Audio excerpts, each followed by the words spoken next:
Hello and welcome to this very quick and simple tutorial on how to deploy your Scala Play application to Heroku, otherwise known as hosting your apps online for free, with the caveat that there are paid plans available. What is Heroku? It's a free-to-use platform as a service supporting multiple languages, whether that's Python, Node or JavaScript, Node, Scala in our case, Kotlin, Go, all sorts. With minimal modifications to your application, you can deploy using the Heroku command line interface or by linking up to a GitHub repo. You can pay more for extra services such as logging, metrics, always online. What always online refers to is with the free version, which is what we're going to be using today, after 30 minutes of inactivity, your application is unloaded. So the next time you load it after 30 minutes of not being hit, it will be pretty slow because it's going to be starting from scratch again, basically. To get around this, there are ways of keeping your app online all the time, such as just making sure that something is hitting it once every less than 30 minutes, which is kind of not recommended. I think it goes against Heroku's terms of service. Or you could always pay for it, which is what I will recommend officially. What we're going to be using is the official Heroku SBT plugin. Now, let's deploy a Play application. I've got a few files open here. Let's just clear this off because that was me just testing what I was about to do. What we've got here is just the boilerplate Scala Play 2.7 application. I've got rid of some of the fluff, so it's just going to say, welcome to my Heroku app. I hope you have fun. Everything else just came with creating an app. I'm using IntelliJ Ultimate. You can obviously create a Play application multiple ways or use an existing application. To start off with, what we're going to need to do is import the SBT plugin. So we need to type in add SBT plugin. And we're going to put com.heroku %, then SBT-Heroku, % again, and then version number 1.0.1. This might not be the latest version at the time that you watch this video, but it's the version that I'm going to be using today.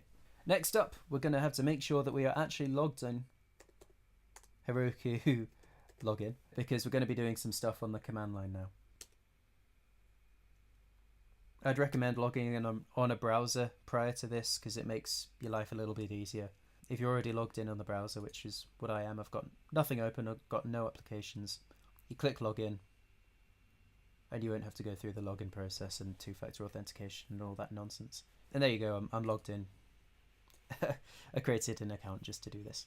So once you're logged in, you're going to want to type in Heroku create -n. So you're going to create a new Heroku application. And what that's done is it's given your application a name. If you can close this now. If you go back to your dashboard and refresh the page, you're going to see this app here. And if you open it, by doing that, I just clicked on the application, clicked open. Our app isn't actually deployed here, but there is something living on this URL. If you had hit this URL before doing that, it would say something like, let's just change this number. Let's say there's nothing here yet. But there is actually something there. So what we're going to want to do now is, once we've added the SBT plugin, we've done this, created a new, we're going to want to type in Heroku app name. This is in build.sbt, by the way. The previous thing, plugins.sbt, was under project and then plugins.sbt. Build.sbt is just, it's at the root level, it's there. So what we're going to want to do is Heroku app name in compile with a capital C, and then we're going to do : and then we're going to add in that name there that we've just had created for us from here. From then, let's deploy our app by typing in Heroku stage deploy Heroku. And I'll get back to you once that's finished. Oh, what am I doing? I'm not talking straight. What we want to do is SBT stage deploy Heroku. Pardon me. Okay, we're back.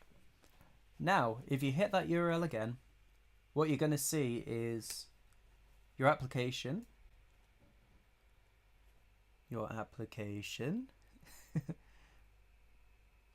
actually crashed. In order to find out why it crashed, you'll want to do Heroku logs -a and then your name again. And if you scroll up, you'll see that the app crashed on loading because the application secret has not been set, which is, it's a play error, basically. And what this refers to is, as you can see here, the secret key is used to sign play's session cookie. So it's to prove your application is what it says it is. When you're actually running this, you can change some configuration within Heroku to set this so that it would essentially run something similar to SBT run whatever port number, and then some sort of configuration that basically sets that key for you. What we're going to do is a bit of a hack, is we're going to change the length of it. Play requires your secret key to be at least 8 characters long. And if it's fewer than 15 characters, it will give you a warning. But a warning's not an error, and this is 8 characters long, so it will compile, at least this far. If you type in SBT stage deploy Heroku again, I'll be back with you in a second. And we're back. Okay, now let's hit this URL again. And what we're going to see now is we're going to see another error relating to the hosts. There we are. So in our play application, we haven't defined that this application is allowed to live on this URL. In order to change that, yours might be located in a different place, but mine's just my application config, my application.conf is just the boilerplate one that it gave me when I created this application. So what you want to go down to is play.filters, then to the hosts bit. You could also do something like play.filters.hosts. And what we're going to do is we're going to use this allowed. So you do allowed, and then whatever we're going to do here. But what I'm going to do is I'm just going to use this because it works. So inside host, we're going to type allowed equals, and then we're going to have an array of URLs that this app is allowed to live on. Once again, we're going to do a bit of a bodge job, just like we did with the application secret. What you want to do is explicitly define what URL you want your app to live on, but I'm just going to do this. What this means is any URL with a dot on it, I think, or just any URL. And now when we SBT stage deploy Heroku for a final time, this will actually load. And we're back and it's done. If we hit this URL for a final time, we're going to cross our fingers as SBT works. And there we are. Welcome to my Heroku app. I hope you have fun. The final thing I'm going to show you here is I don't like this URL. I think it's ugly, and I'm sure you will as well. And also, this kind of URL is just a sign that we don't know how to use Heroku. So what we're going to do is we're going to change the app's name. It needs to be something unique within Heroku. So let's say Whiteley coding test. I don't know. This warning is going to tell you that what you're going to do will break your machine, will break your application. But we are mavericks over here. And in the actual cool way, not in the colloquial way. We're going to save that. And now our app actually lives on Whiteley coding test. In order to have our app actually deploy properly, we're going to have to go back to our build.sbt and then change the Heroku app name to what we've just made there.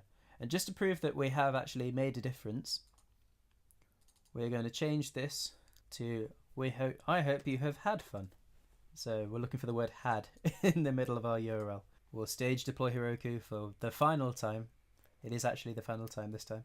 And I'll be back with you in a second. And we're back. We're on version 6 now because we've deployed it so many times. But now let's go to, if we reload this page, it doesn't exist anymore because PureFjord is no longer, or PureFjord, I don't know how to say that, no longer exists. But what have I done? But if we go to Whiteley, or in my case, we go to Whiteley coding test, and in your case, just whatever you called your application. I hope you have had fun. We did make an impact. And that is how you deploy your app to Heroku. I hope you have had fun. I'll link the tutorial that I initially found this stuff all out down in the description. There are steps, there are more advanced steps in there that I didn't want to cover. I thought I'd make this tutorial because that tutorial doesn't cover the stuff you have to modify in application.conf. And I wanted to just cover that so it was nice and explanatory. I hope you have had fun. All right, goodbye.